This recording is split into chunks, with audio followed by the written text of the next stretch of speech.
Halo Sobat Nime yang punya rencana untuk nyolong ayam tetangga buat bakar-bakar tahun baru, kalian luar biasa.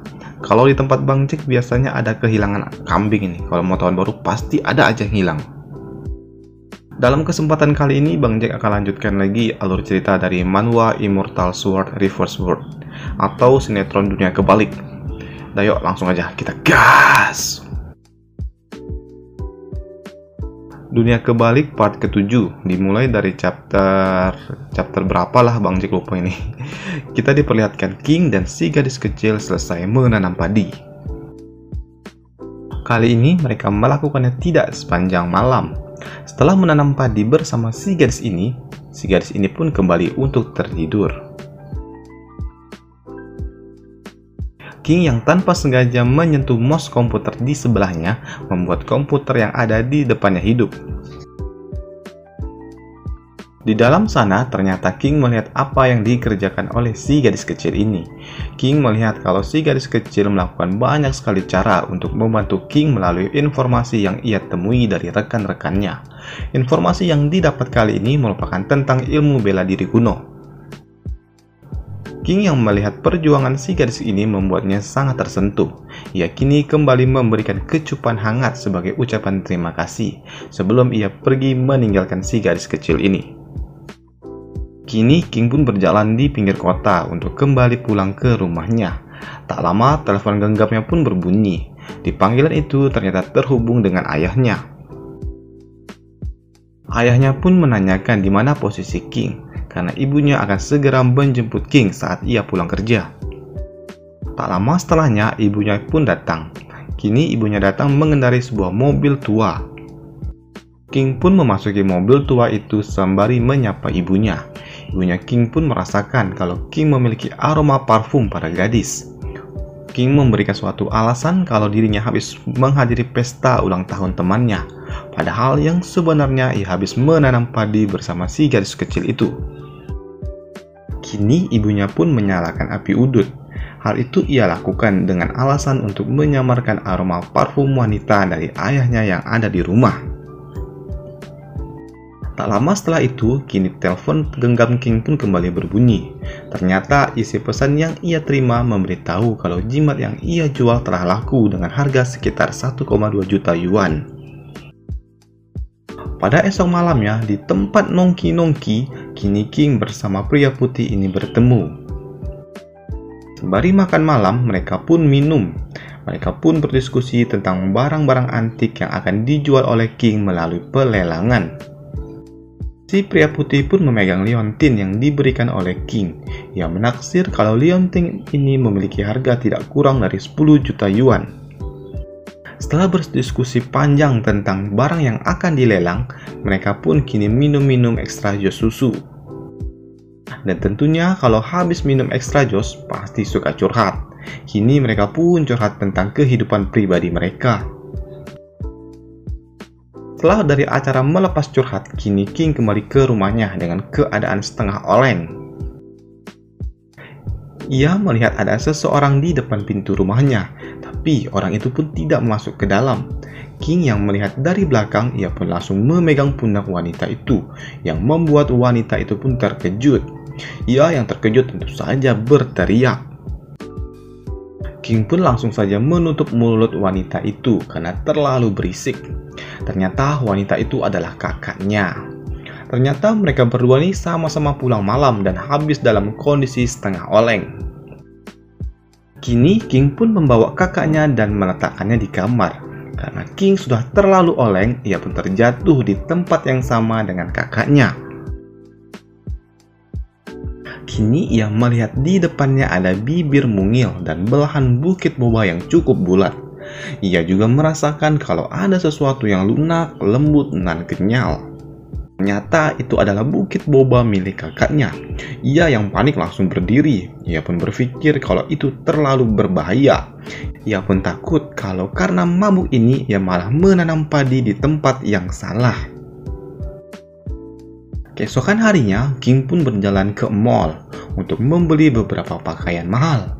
Setelah ia membeli beberapa pakaian itu, ia pun berpikir untuk membeli sebuah mobil.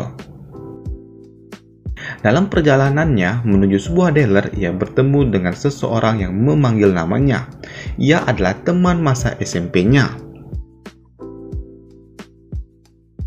Ia pun bertanya apa King akan datang dalam acara reuni SMP malam nanti. King pun mengatakan kalau dirinya pasti akan datang. Setelah itu, pria tulang lunak ini pun meninggalkan King. Kini, King pun mengingat tentang masa lalunya di dunia ini. Ia selama ini ternyata dibully di masa-masa SMP-nya.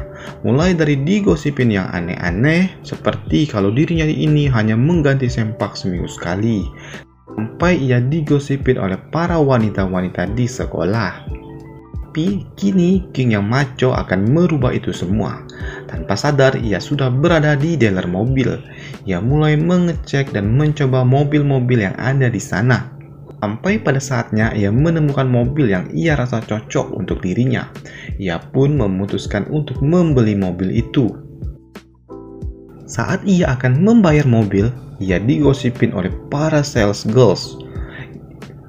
Mereka pun mengatakan kalau King pasti memiliki sugar mommy. Waduh. Bang Jack juga mau nih punya sugar mommy. Tante, mau iPhone. Kini King pun pergi menuju restoran tempat mereka mengadakan acara reuni. Dan tentu saja ia datang ke acara ini menggunakan pakaian yang ia beli tadi siang. Dan ia juga mengendarai mobil yang baru saja ia beli. Di dalam resto terlihatlah ramai pria dan wanita sedang party-party barbecue. Tapi King masih saja rada-rada tidak terima melihat para wanita lebih mendominasi. Kini King pun berjalan menuju Zian yang memang menjadi pusat perhatian dari acara itu. King yang terlihat asik dan santuy berbicara dengan Zian membuat para pria tulang lunak ini tidak terima. Di pojokan sana mereka pun asik saja bergosip tentang King. Zian pun mencoba membuat King untuk tetap nyaman supaya King tidak kesal dengan suasana yang tidak menyenangkan ini. Salah satu pria tulang lunak ini mengatakan kalau King terdengar kabar burung kalau ia dapat bermain basket. Jadi ia ingin mengundang King ke dalam timnya, tapi ia mengundang dengan cara yang sedikit lebih angkuh. Tapi Zian yang mendengar itu ia sedikit lebih kesal karena ia merasa pria tulang lunak itu telah menyindir dirinya. Zian pun mengatakan kalau orang yang dikalahkan King adalah dirinya. Berarti si bocah tulang lunak ini telah mengejek dirinya yang merupakan kapten dari tim basket sekolah. Tapi King yang melihat Zian sudah sedikit emosi, ia pun kini menyuapkan Zian sepotong daging panggang untuk meredakan amarahnya. Kini mereka berdua pun saling suap menyuap yang membangun suatu suasana romantis. Dan seperti biasa, kalau ada orang yang lagi pasti aja banyak jomblo yang kesal. Zian pun bertanya apakah King memang tertarik untuk bergabung dengan tim basket. King pun menjawab kalau ia akan bergabung bila Zian menginginkannya, tapi ia memiliki satu syarat. Ia meminta syarat kalau dirinya bergabung, maka Zian akan mengizinkan dirinya untuk mengecup bibir manisnya. Zian yang terlihat rada-rada sange, ia pun mengatakan hanya ciuman. Bagaimana kalau bercocok tanam? Nggak bercanda. Kini King pun menyuruh Zian untuk menutup matanya dan kini ia menyentuh bibir manis itu dengan jari jemarinya. Disentuh saja, bukan minta diemut. Zian mengatakan kalau dirinya akan memberikan hadiah khusus bila King memenangkan pertandingan ke depannya. Udah jelas pasti hadiahnya apa ya kan? Kalau bukan menanam padi apalagi kan menanam jagung gitu. Melihat mereka berdua membuat para jomblo-jomblo di sana gerah. Untuk meredakan amarah para jomblo-jomblo, mereka pun meminta traktir makan. Karena suasana hatinya lagi bagus, kini King pun mentraktir mereka semua yang ada di sana. Dan seperti anak kos di akhir bulan, mereka semua pun berteriak dengan sukacita karena mendapatkan berkah di akhir bulan. Di balik rasa senang itu pasti ada aja orang-orang iri, pasti ada. Di resto baru tempat King mentraktir mereka semua, suasana di sana cukup nyaman. Tiba-tiba saja si pria tulang lunak ini pun berteriak karena menyambut seseorang yang akan datang. Ia adalah Wan. Ia terlihat cukup anggun dengan menggunakan dress yang ia kenakan. Ia yang baru saja datang langsung menyapa King, dan terlihatlah mereka berbincang-bincang satu sama lain. Tapi lagi-lagi si pria tulang lunak ini kesal karena ia ingin menjadi bintang di acara reuni ini, malah terhalang oleh King. Ia yang kesal, ia pun menantang King untuk bermain piano. King pun menerima tantangan itu, tapi ia tidak menggunakan piano, ia hanya menggunakan siulannya yang membuat suasana yang mendengarkan menjadi sangat tentram. Suasana itu pun seolah-olah berada di padang rumput yang dipenuhi oleh kupu-kupu malam. King yang merasa dirinya sudah menang, kini ia marah dan mencoba menghukum si pria tulang lunak itu. Tapi tindakan King pun dihalangi oleh si Wan. Ia menganggap kalau tindakan King itu berlebihan. Hal senada pun dilontarkan oleh Zian. Tapi King tetap saja memberikannya hukuman dengan cara mencukur rambut orang itu.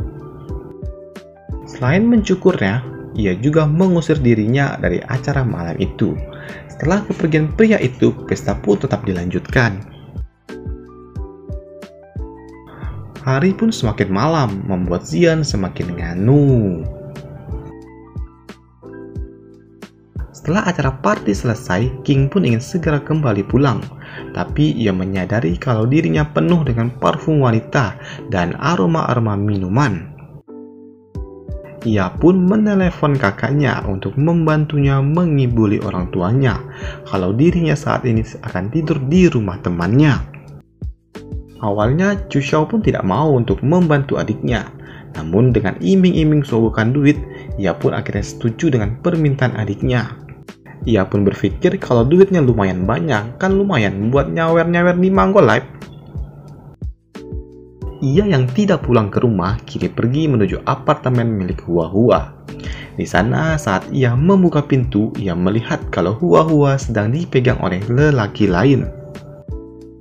Orang itu terlihat seperti seseorang yang ingin melakukan hal mantap-mantap dengan cara memaksa. Pria tua itu pun bertanya siapakah lelaki yang baru datang itu. King yang menarik Hua Hua ke sisinya mengatakan kalau dirinya adalah pacarnya.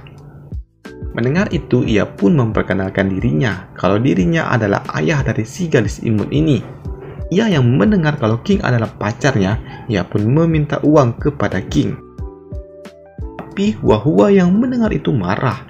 Ia merasa kalau ayahnya memiliki hutang, kenapa ia yang meminta uang? Tanpa pikir panjang, King pun melemparkan kartu ATM BNI miliknya dan memintanya untuk segera pergi.